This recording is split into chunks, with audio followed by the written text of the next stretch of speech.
Olá, irmãos, graça e paz, bom dia. Espero que todos vocês estejam bem.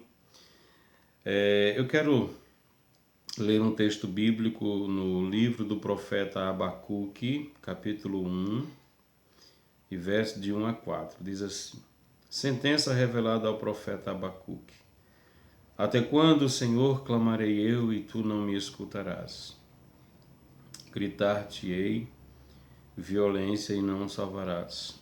Por que me mostras a iniquidade e me fazes ver a opressão?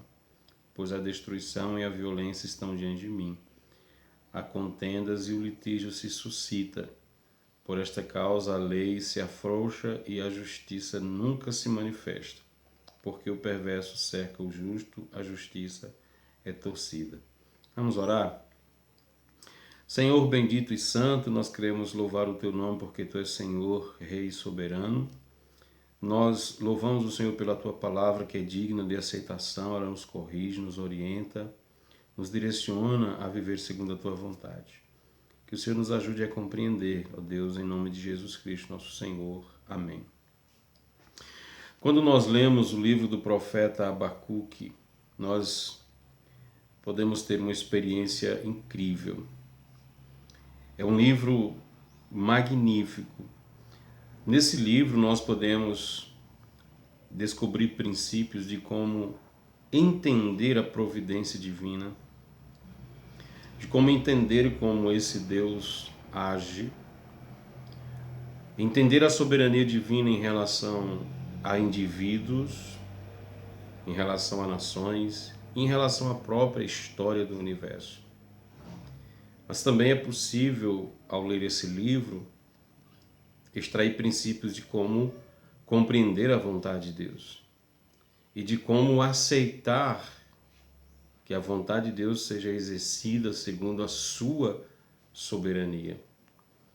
Esse livro, irmãos, ele é diferente dos outros livros proféticos. Quando nós lemos os outros livros proféticos, nós vamos encontrar as seguintes expressões: assim diz o Senhor, e falou o Senhor.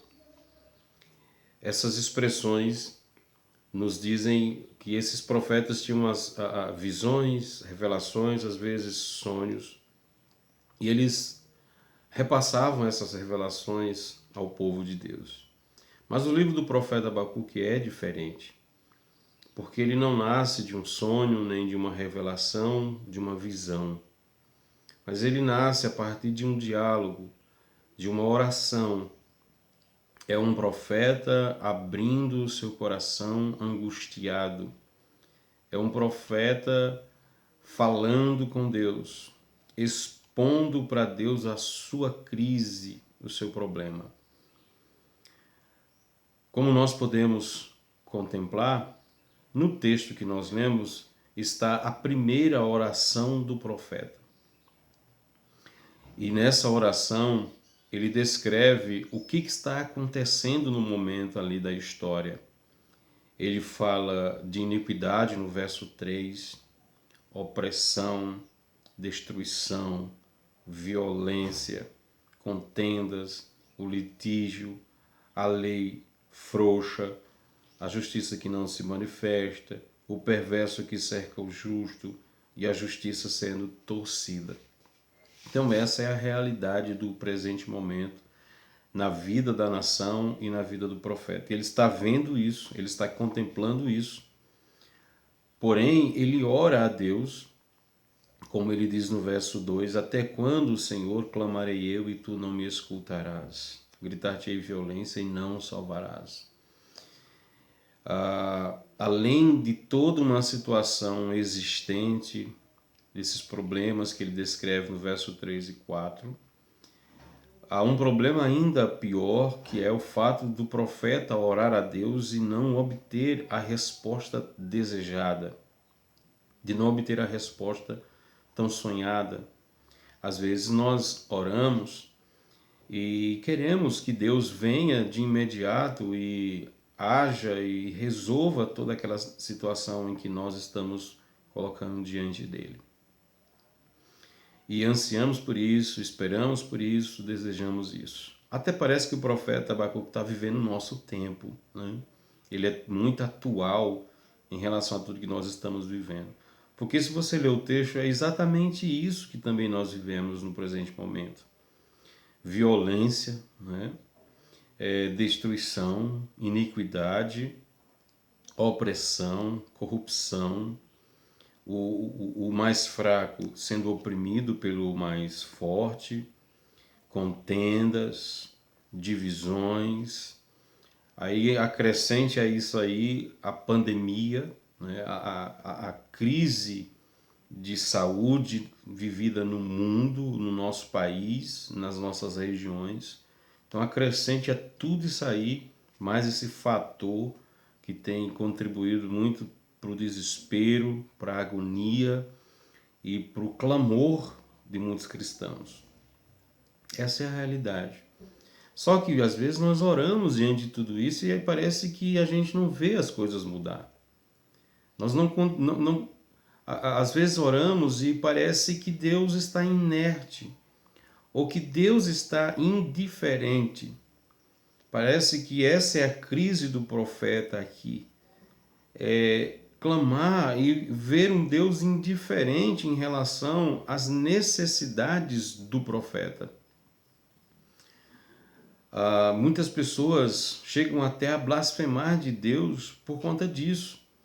Muitos cristãos desanimam, deixam de perseverar na oração porque oram, porque pedem e nada lhes acontece. O quadro de sua vida não muda, a situação de sua família não muda, a realidade à sua volta não muda e por essa razão entram em conflito com Deus, em desespero com Deus e muitos abandonam até a fé. Fé essa que certamente não existia. Mas essas crises são comuns nos cristãos. Essas dúvidas, essas indagações são comuns nos cristãos. Nós somos seres humanos e limitados, e em relação a Deus, que é infinito, existem muita diferença, muita diferença. Não somos perfeitos e por essa razão é que nascem essas dúvidas nos nossos corações acerca do caráter de Deus, acerca de sua bondade, de sua justiça. O fato é que essa nação, ela já havia quebrado a aliança com Deus e isso tinha sido feito já desde muito tempo atrás. Deus sempre falando através dos profetas que se eles não se arrependessem, Deus viria contra eles e traria castigo, punição pelos seus pecados. Então, nessa primeira oração de Abacuque está contemplada a crise da nação e a crise do profeta. E Deus, de fato, diz que vai e responde à oração do profeta Abacuque. Deus responde, né? Só que nem sempre é como nós imaginamos ser. Deus responde nossas orações, mas não do jeito que nós queremos que seja, da forma como nós ansiamos. E a resposta de Deus à oração de Abacuque está do verso 5 ao verso 11. E nessa resposta Deus diz que vai sim visitar a nação pela qual Abacuque está orando, mas vai agir de uma forma diferente. Ele diz que está levantando uma nação, os caldeus, que ele diz isso no verso 6, uma nação que marcha contra a terra pela terra, que domina reinos. Essa nação era o então reino da Babilônia que estava despontando no momento da história. Essa nação é impetuosa, um povo pavoroso, terrível, e Deus diz que esse povo marcha pela terra para fazer violência, para punir, para invadir terras, destruir pessoas, acabar com pequenos reinos, pequenas nações. E Deus está permitindo ou levantando, suscitando esse povo para vir contra o pequeno reino de Judá, para punir, para disciplinar, castigar esse povo. Ora, como Deus faz isso, nós não conseguimos compreender. como Deus usa o mal para trazer castigo às vezes, trazer seu juízo contra nações, contra o mundo, nós não sabemos. Ele é Senhor e ele pode usar o que ele bem entender. Ele é Deus e ele faz aquilo que está nos seus decretos, está nos seus planos. Ora, quem sou eu para contender com Deus em relação a isso? Quem somos nós, seres pequenos, insignificantes, para querer dizer a Deus qual a melhor maneira dele agir na criação dele? Nós não temos essa autoridade, nós não temos como aconselhá-lo nesse aspecto. Ninguém lhe dá conselho. Ele é Senhor. E ele aqui, nesse momento da história, ele está usando uma nação ímpia, impetuosa. É só você ler do verso 6 ao verso 11. Deus vai descrever as características desse povo, quem são, o que eles fazem contra nações. E Deus vai usar eles para castigar o pequeno reino de Judá. Deus não faz as coisas conforme nós queremos. Se fosse pela nossa vontade, esse vírus já teria desaparecido. Bem como outras calamidades, como terremotos, como doenças, problemas. Por nós, pelos nossos anseios, pelas nossas vontades, o mundo era plenamente perfeito. O mundo era, então, o céu na terra. Mas não está de acordo com a nossa vontade. Na oração do Pai Nosso, Jesus, ao fazer a oração, nos ensina a querer que a vontade de Deus seja feita no céu, né? Aliás, que a vontade de Deus seja feita na terra, assim como é feita no céu. E esta deve ser então a nossa postura quando oramos a Deus. Não querer que a nossa vontade seja imposta contra a vontade de Deus. Ora, infelizmente é lamentável, é triste ver todo esse quadro de pessoas sofrendo, pessoas perdendo seus familiares, o filho que perde o pai que perde o filho, muita dor, muita tristeza no presente momento, muito desespero, mas não estar de acordo com aquilo que nós ansiamos, está de acordo com a vontade soberana de Deus. E Deus é soberano para fazer a sua vontade onde Ele bem entender, onde Ele quiser. Cabe a nós aceitar, orar a Deus, preparar o coração, porque foi isso que Abacuque fez.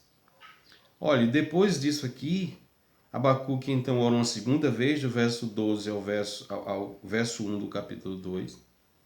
Deus dá uma segunda resposta, e quando Deus dá a segunda resposta a Abacuque, Abacuque então se conforta, ou se conforma em relação àquilo. Vejam, Deus não mudou seus decretos, Deus não alterou seu plano na história, Deus apenas esclareceu para Abacuque como ele queria fazer as coisas. E diante disso, Abacuque então humildemente compreende, aceita esse agir de Deus e adora a Deus. No capítulo 3 é um salmo que descreve os atributos de Deus, volta um pouco na história, fala da aparição de Deus no Sinai, dos castigos no Egito, dos castigos das nações pagãs, do dilúvio, de Deus vindo castigar aqueles que insistem em viver contra a sua vontade. Então, depois dele ter essa contemplação, essa revelação, seu coração se curva, adora e agradece a Deus pelo que Deus é e pelo que Ele vai fazer na história. Somente por meio da oração, somente por meio da palavra de Deus, nos é possível ter essa contemplação, essa revelação. leia-na, viva por ela, ore a Deus, procure entender a forma de Deus agir na história. Que Deus abençoe sua vida, que Deus abençoe seu coração. Adore a Deus mesmo nesse momento de crise, nesse momento de pânico. Adore a Deus. Ele é Senhor, que conhece e que sabe agir em todas as situações da história. Um forte abraço.